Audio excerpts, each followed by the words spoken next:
Okay, let's go through this. So, are you happy? This is definitely a hidden quadratic. Yeah? Because you notice that power and that power, well, this one is always double this one. Okay, so 1/3, 2/3 is double. So it's definitely a hidden quadratic. So what am I going to let t equal? What am I going to let t equal? Power of 3. Yeah, x to the power of 1/3. Okay. So therefore, what does this equation become? Yep. T squared. So 70 minus 8 equals 0. Perfect. Okay. And then it's just a case of solving this. Well, okay.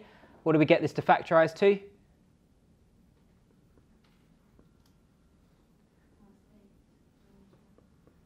Positive 8 and negative 1. Okay. By the way, is there any restriction on t at this stage?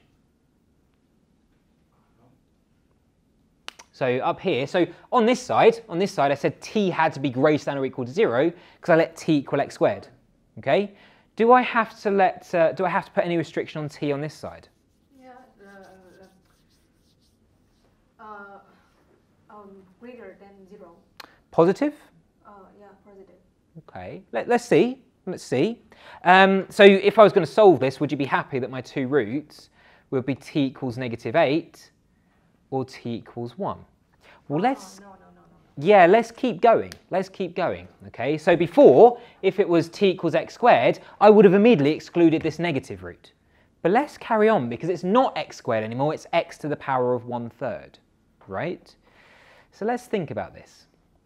Okay, so I know that x to the power of 1/3 is equal to negative 8, okay? And I know x to the power of 1/3 is equal to 1. Okay. So how am I going to deal with this? It's square root of negative 8 power of... Why square root? Cubic root. No, actually it's power of 3. Good. So let's think about this. What does to the power of 1/3 mean? How could I rewrite that? Think back to your laws of indices. It's 3 over 1, which means it's x power of 3. No, wait. You're saying right things, and I think you're doing the right thing. But I don't know how to say it. Okay, this thing would become the cubed root of x to the power of 1. So I'm just going to rewrite that. I know my laws of indices. That thing there, the denominator of 3 climbs down to become a root. Yeah? And that equal to negative 8. And the same thing on this side. Okay. Now you're happy that anything raised to the power of 1 is just itself, so I haven't bothered to write the 1 here or here. Okay. So how could I undo a cube root? Because remember, I just want x. I don't want the cube root of x, I just want x. How could I undo that cube root? Exactly. Raise it to the power of 3. Okay, so what is negative 8 to the power of 3? Does that have any solutions?